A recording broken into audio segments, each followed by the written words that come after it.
복음을 헛되이 받지 아니한 데살로니가 교회를 생각하겠습니다. 사도 바울로부터 예수 그리스도의 복음을 받은 데살로니가 성도들은 복음을 헛되이 받지 아니했다고 말씀하죠. 바울이 전해준 복음을 사람의 말로 받지 아니하고 하나님의 말씀으로 받았습니다. 그리고 많은 환난 중에 있었음에도 불구하고 성령의 기쁨으로 말씀을 받아서 주님을 따르고 또 사도들을 본받았다고 말씀했습니다. 본래 이 헬라 사람들은 수없이 많은 우상을 섬기는 범신론자들입니다.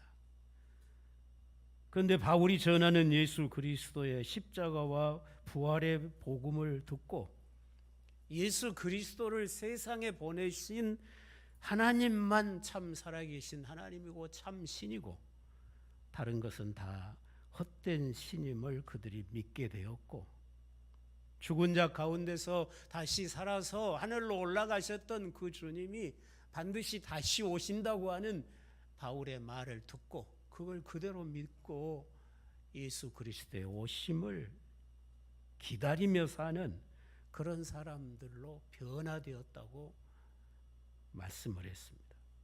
이 놀라운 일이 하나님의 능력으로 저 이방인들에게서 이루어진 것입니다. 이제 막 그리스도인으로 출생한 초신자들이면서도 그들에게는 믿음을 가지고 주님의 일을 함께하는 믿음의 역사가 있었습니다. 그리스도 안에서 한 형제된 성도들끼리 예수님의 사랑을 가지고 서로 짐을 나누고 사랑의 수고로 섬기는 사랑의 수고가 있는 신앙생활을 했습니다. 예수를 믿는 유대인들을 예수를 안 믿는 유대인들이 핍박을 심하게 했죠.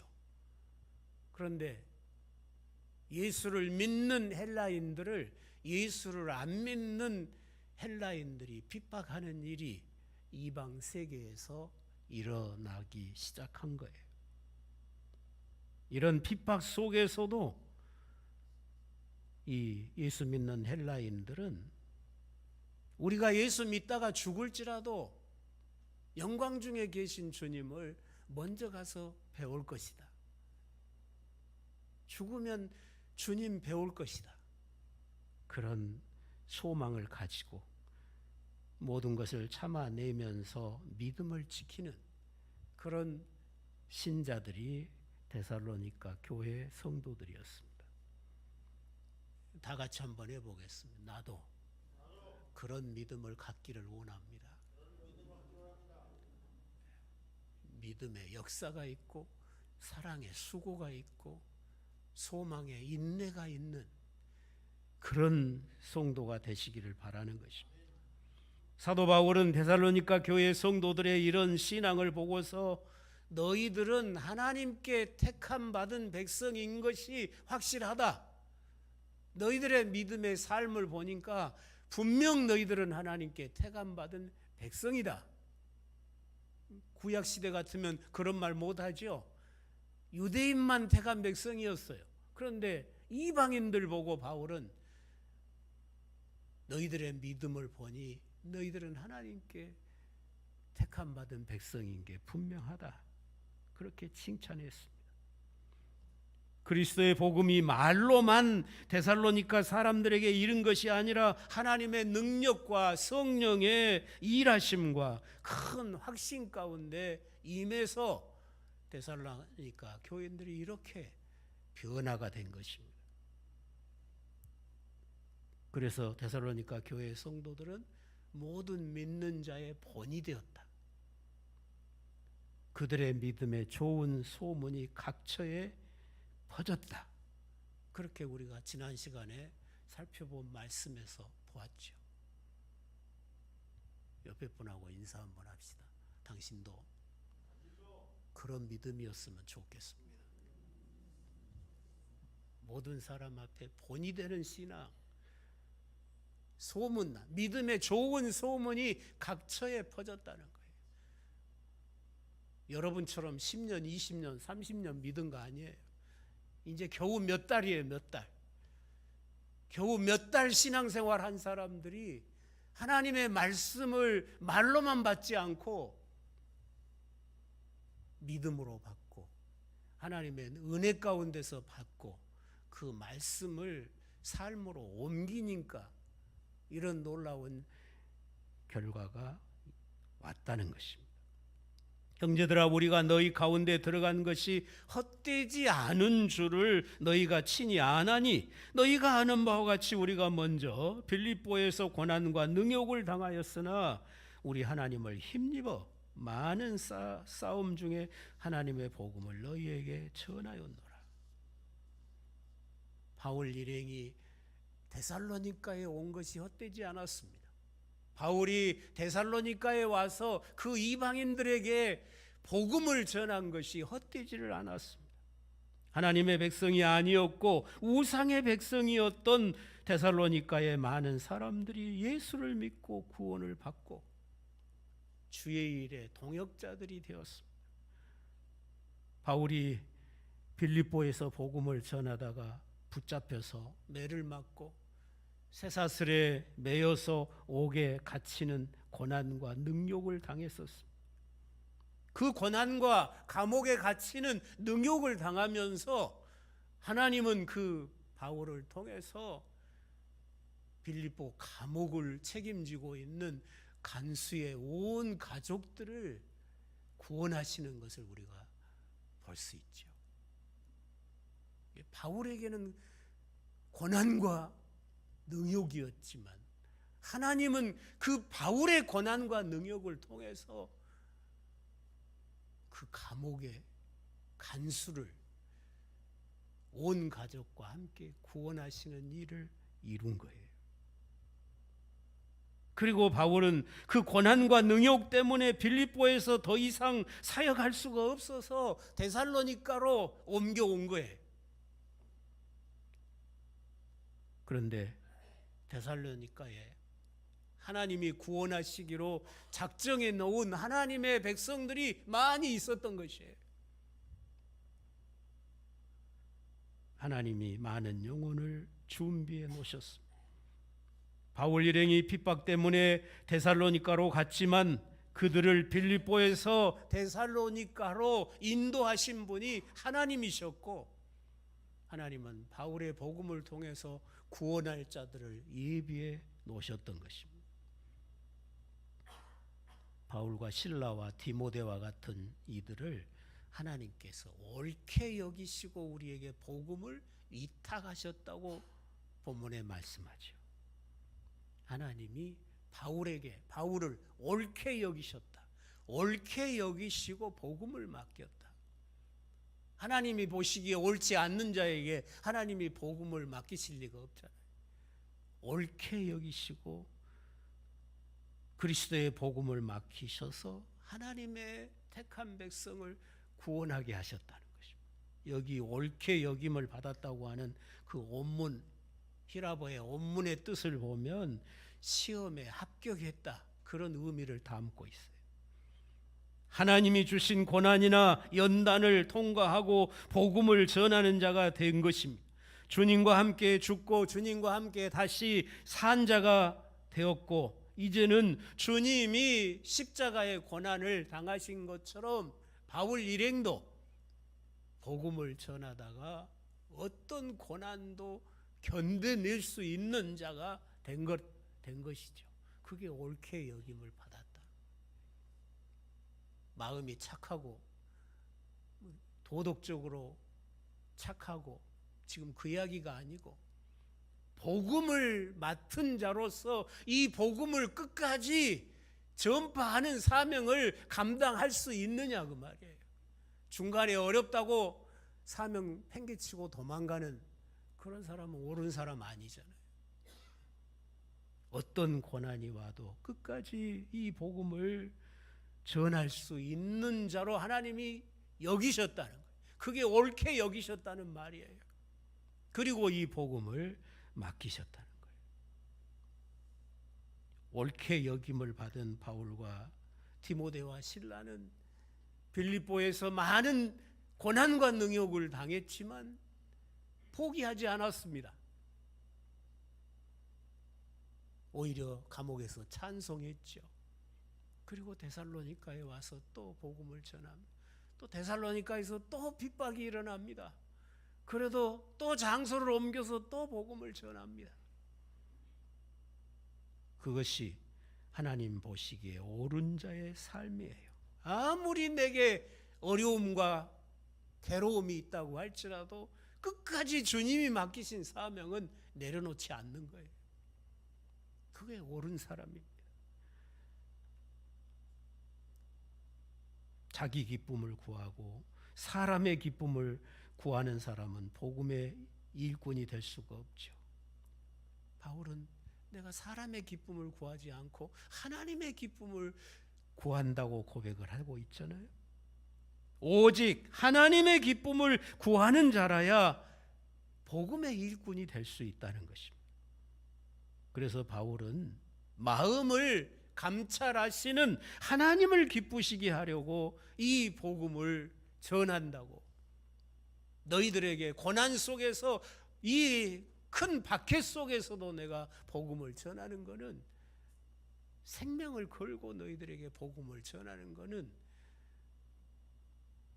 하나님의 기쁨을 구하기 때문이라고 말하고 있습니다. 자기 기쁨을 구하고 사람의 기쁨을 구하는 사람들은 사람의 마음을 얻기 위하여 아첨의 말을 하고 탐심의 탈을 쓰고 일을 하겠죠. 그러나 바울 자신은 그렇지 않다고 고백합니다. 나는 아첨의 말을 너희들에게 한 적이 없고 너희들에게 내가 무슨 인기를 얻으려고 일한 적이 없다고 말이에요. 주님을 위해서 고난과 능욕도 기꺼이 받고자 하는 그런 심령으로 나는 복음을 전한다고 고백하고 있습니다. 바울은 오직 하나님의 영광을 위해서 일을 했습니다. 사람에게 영광을 구하지 않았습니다. 죄인들을 구원하시려고 십자가에서 고난과 능욕의 길을 가셨던 예수님을 바울은 본받았습니다. 이제 우리도 그런 바울처럼 우리도 예수님을 본받아서 주님을 위해서 고난과 능욕의 길이라도 끝까지 갈 수 있어야 될 것입니다. 그런 사람이 주 앞에 옳은 사람으로 인정을 받게 될 것입니다. 자신의 기쁨과 자신의 영광을 구하는 자들은 주님이 보실 때 옳은 자들이 아닙니다. 교회 안의 모든 일꾼들은 주님을 위해 고난도 받을 수 있는 자로 주님께 인정받을 수 있어야 될 것입니다. 내가 박해를 받아도, 내가 조롱을 당해도, 내가 욕을 먹어도 끝까지 내 기쁨을 추구하지 않고 하나님의 기쁨을 위해서 그 고난의 길을 마다하지 않고 걸으면서 사명을 감당하는 그런 일꾼이 필요한 것입니다. 주님께서는 우리를 위해서 온갖 고난을 다 당하셨는데, 조롱과 멸시와 죽음까지 당하셨는데, 그런 주님의 희생을 통해서 구원받은 우리가 주님을 위해서 고난을 참지 못하고 누가 한마디 비웃는 말을 참지 못하고 핍박을 견디지 못하면 우리는 주의 일을 감당하기에 옳은 자가 아니라 주의 일을 감당하기에 합당한 자가 아니에요. 오늘 우리가 복음성가 불렀잖아요. 내가 하나님께 합당한 자가 되어서 내 소명을 이루리라. 하나님이 내게 맡기신 이 부르심의 소명을 하나님께 합당한 자가 되어서 이루리라고 그렇게 고백하는 것처럼 우리가 그래야 될 것입니다. 구약의 율법을 가르치던 구약의 선생들은 사람에게 높임을 받았습니다. 고난과 능욕을 당하는 일이 없었습니다. 세상에서 평안하고 부자로 잘 사는 길이 율법을 따라 옳게 사는 그런 증거였습니다. 율법을 따라 살면 세상에서 머리가 되고 형통하고 부자가 되고 성공했습니다. 그러니 세상 영광을 구하고 그들은 율법을 따라 살았던 것입니다. 율법은 세상의 영광을 구합니다. 구약의 백성이 가난하고 병들고 고난을 당하면 하나님의 영광을 드러낼 방법이 없었습니다. 그러니 신약시대의 복음의 질서로 바라보면 구약의 율법의 질서는 탐심이 가득했습니다. 세상 것만 바라보니까 탐심이 가득한 시기입니다. 그러나 신약의 질서는 그렇지 않습니다. 주님을 위해 고난과 능욕의 길이 곧 영광의 길입니다. 주님 때문에 비난을 당하고 욕을 먹고 조롱을 당하며 핍박을 당하는 자가 복 있는 자라고 주님은 말씀하십니다. 너희가 나 때문에 욕을 먹거든 기쁘고 즐거워하라고 말합니다. 하늘에서 상이 크다고 하셨습니다. 세상 영광을 구하고 자신의 욕심을 따라 사는 사람은 주님 앞에 옳은 자가 아닙니다. 사도 바울은 율법의 교사가 아니라 십자가의 복음을 전하는 그리스도의 증인이었기 때문에 주님이 가신 그 고난의 길을 자기도 갈 수 있었던 것이 너무도 기뻤습니다. 고난받는 것이 기뻤습니다. 복음 때문에 아무리 큰 고난을 겪어도 바울은 복음을 부끄러워하지 않았어요. 많은 사람들이 예수 믿다가 어려운 일을 만나면 부끄러워하잖아요.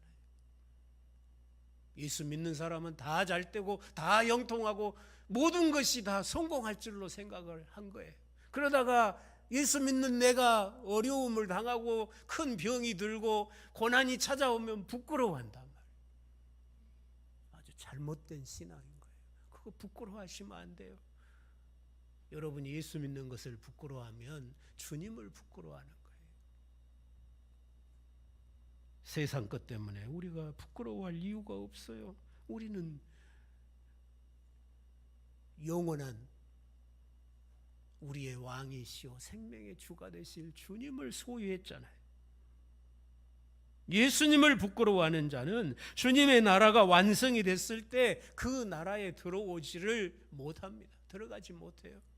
너희들이 나를 부끄러워하면 나도 심판날에 너희들을 부끄러워하겠다고 주님 분명히 말씀을 하셨잖아요. 그 나라를 얻을 수 없습니다. 쫓겨납니다. 여러분이 주님 때문에 고난도 감당할 수 있으면 여러분은 주님 앞에 옳은 사람입니다. 세상 영광을 구하는 자가 아니라 하늘 영광을 구하는 자는 세상의 고난 때문에 주를 부끄러워할 수가 없는 것입니다. 주님께서 자신의 몸을 주셔서 교회를 구원하셨기 때문에 그런 주님을 따라서 바울은 자신의 목숨을 아끼지 않고 누구의 손에 죽을지 모르는 그런 핍박 속에서 데살로니가 성도들을 사랑함으로 복음을 전했다고 고백하고 있습니다. 그 성도들을 양육을 할 때에 유모가 자기 자식을 기름같이 했다고 말합니다. 수많은 우상을 섬기고 있는 사람들에게 찾아가서 그들이 알지도 못한 신인 여호와 하나님을 설명하면서 하나님만 참 신이다, 세상에 들어보지도 못한 예수님을 소개하면서 십자가에 죽으시고 다시 사셨다, 그런 말을 전할 때에 쉽게 믿어지겠습니까? 별의별 핍박을 다 받을 수 있는 상황입니다. 그런 환경 속에서 사도의 권위를 내려놓고 유순한 자가 되어 엄마가 자기 자녀를 기름과 같이 사랑으로 그들을 양육했다고 고백합니다. 그들은 새신자들이어서 선교하는 사도 바울의 생활비도 도울 줄을 모르는 상황이었습니다. 그러니 바울은 밤낮으로 자기가 일하면서 자기 생활비를 벌어가면서 복음을 전해야 했다고 고백하죠. 복음을 전하는 자는 복음을 받는 자들이 그 생활을 책임져 주는 것이 주님의 나라의 법칙이라고 주님 말씀하시면서 제자들에게 아무것도 가지고 가지 말라고 너를 영접할 자들이 다 준비되어 있다고 말씀하신 것을 볼 수가 있습니다. 그런데 데살로니가 성도들은 그런 걸 모르는 거예요.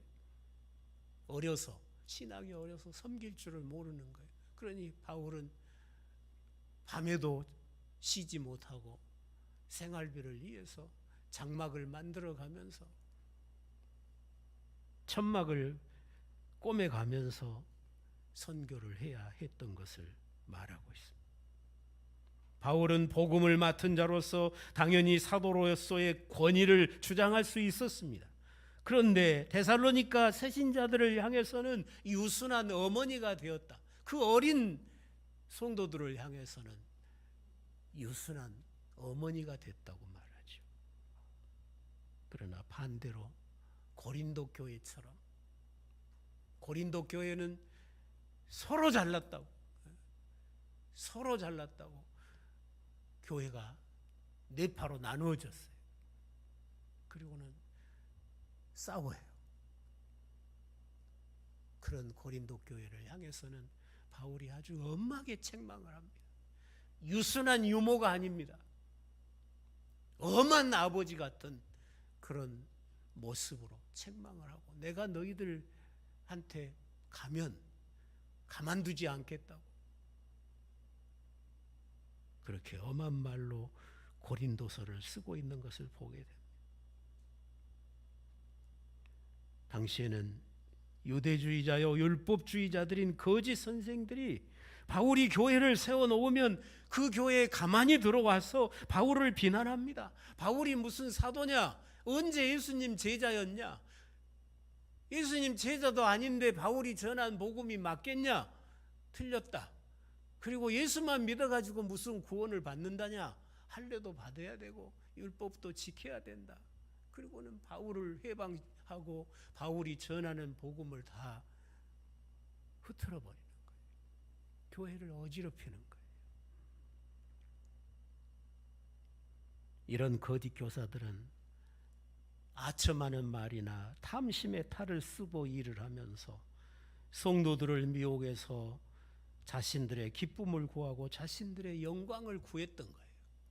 그런 자들과 바울은 자신을 비교해서 나는 그렇지 않았다고, 내가 언제 탐심의 탈을 썼냐고, 내가 내 영광을 구했냐고, 내가 내 기쁨을 위해서 너희들에게 사역했냐고,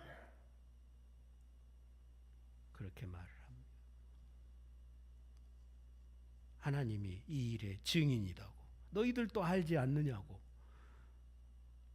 우리 주님이 자기 기쁨을 구하지 아니하시고 하나님의 기쁨을 구하며 십자가의 고난의 길을 순종하고 가신 것처럼 오늘 우리들도 자기 영광, 자기 기쁨을 구하려 하면 주님께 합당하지 아니에요. 자기를 부인하고 자기 십자가를 지고 나를 따르라고 말씀하시잖아요. 나와 함께 고난을 받아야 내 영광에 참여한다고 말씀하시지 않습니까? 우리도 내 영광이나 내 기쁨을 구하려 하지 말고 탐심을 버려야 합니다. 주님을 위해 고난도 기꺼이 받으면 그 사람은 거룩하고 옳고 흠없는 사람인 것입니다. 그래야만 12절에서 하신 말씀처럼 하나님의 나라와 하나님의 영광에 이르기에 합당한 자가 되기 때문인 것입니다. 저와 여러분이 예수를 믿는 목적이 무엇입니까? 목표가 무엇입니까? 세상에서 더 잘 먹고 잘 살기 위해서 여러분이 신앙생활 하십니까? 아니잖아요. 하나님의 나라와 하나님의 영광에 들어감을 얻기 위해서, 예수 믿는 길이 좁은 길이지만, 힘들고 어려운 길이지만 우리가 이 길을 가는 거잖아요. 하나님의 영광의 나라에 내가 들어갈 수 있느냐?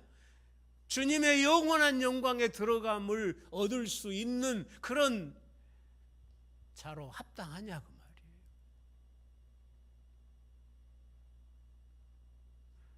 주를 위해서 아무것도 하지 아니하면서 교회에다가 내 이름 올렸으니까 나는 천국에 들어가리라 새하늘과 새 땅을 기업으로 얻으리라. 아니다는 거죠. 주님을 위해서 고난 받을 수 있어야 합니다. 욕 먹을 수 있어야 됩니다. 자기 기쁨을 구하지 말고 주님의 기쁨을 구해야 합니다. 탐심을 버려야 합니다. 그래야 그 사람이 옳고 거룩하고 흠 없는 자라고 말씀하고 있잖아요. 나는, 바울이 말하죠, 나는 하나님 앞에 옳고 거룩하고 흠 없게 살고 있다고. 너희들 앞에서 내가 그런 모습으로 섰다고 말하잖아요.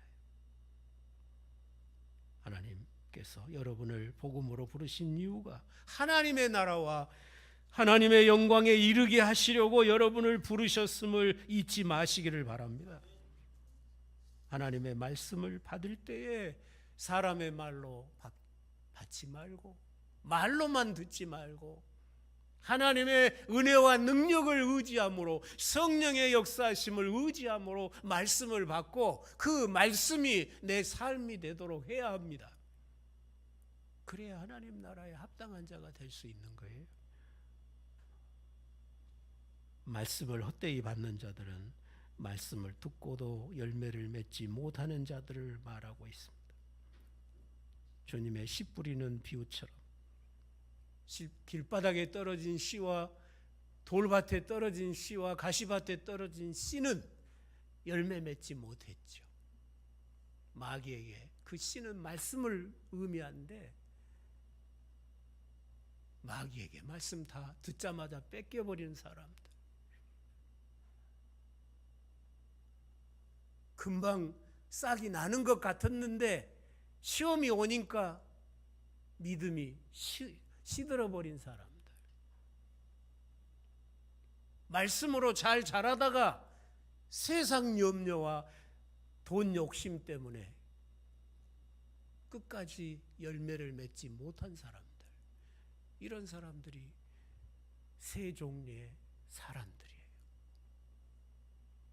그러나 어떤 시험이 와도 또 세상 욕심과 돈에 대한 욕심을 다 버리고 주의 말씀을 끝까지 붙잡고 순종하는 사람에게는 하나님의 나라가 임한다는 거예요. 하나님의 나라가 그 사람에게 임한다는 거예요. 여러분은 어떤 사람이 되기를 원하십니까? 주님께서 죽기까지 아버지께 순종하여 거룩한 열매를 이루시고 영광에 이르신 것처럼 우리도 주님의 말씀에 순종하면서 어떤 고난을 만나도 주님이나 교회를 우리가 떠나지 아니하고 모든 시험에 합격한 자가 되어서 복음의 증인으로 살고 마침내 영원한 하나님의 나라와 하나님의 영광에 이르는 자들이 되어야 될 것입니다. 그게 예수 믿는 이유잖아요. 평생 예수 믿는다고 신앙생활 한다고 교회에 출입했는데 여기 못 이르면 그 불쌍한 사람이잖아요. 하나님이 나를 합당한 자로 여기시고 주의 일 맡기셨으면 자기 기쁨 구하지 말고 탐심으로 일하지 말고 세상 영광 구하지 말고 하나님의 기쁨과 하나님의 영광을 목표로 끝까지 잘 감당하시기 바랍니다. 하나님 앞에 옳고 거룩하고 흠없게 살기를 힘쓰면서 마침내 하나님의 나라와 하나님의 영광에 들어감을 얻는 그런 복된 성도들이 다 되시기를 주의 이름으로 축원합니다. 기도하시겠습니다. 하나님 아버지, 데살로니가 성도들은 복음을 받을 때 헛되이 받지 아니하였고 그 복음으로 아름다운 열매를 맺어서 하나님을 영화롭게 하고 모든 믿는 자의 본이 되었는데 오늘 우리들의 모습은 어떠한지 돌아볼 수 있게 하옵소서. 우리가 예수 믿은 지가 심히 오래되었고 그동안 우리가 들은 하나님의 말씀이 너무도 많은 말씀을 들었는데도 우리의 삶이 하나님 앞에 영광이 되지 못한다면, 본이 되지 못하고 덕을 세우지 못하고 있다면 내가 과연 하나님 앞에 합당한 자인가 돌아볼 수 있게 하옵소서. 귀한 직분을 받고도 내 영광 때문에, 내 기쁨 때문에 작은 고난, 작은 핍박을 견디지 못하고 사명을 버리는 그런 어리석은 우리가 되지 않게 하시고, 우리의 생명이 끝나는 한이 있어도 마지막까지 주신 사명과 소명을 붙잡고 주님 앞에 충성할 수 있게 하여 주옵소서. 주님 앞에 옳은 자로 살기를 원합니다. 거룩하고 흠없고 하나님 앞에 늘 의의 삶을 살기를 원하오니 주님, 우리를 말씀과 성령으로 굳게 붙들어 주옵소서. 우리가 주님이 보시기에 합당한 자가 되어서 하나님의 나라와 하나님의 영광에 넉넉히 들어감을 얻을 수 있는 그런 믿음을 오늘 지켜가기를 원합니다. 오늘 주님을 사랑하고 오늘 맡겨주신 사명을 신실하게 감당하면서 이 마지막 때에 믿음을 지켜가는 그런 성도들이 주의 전에 가득해지도록 은혜를 베풀어 주시옵소서.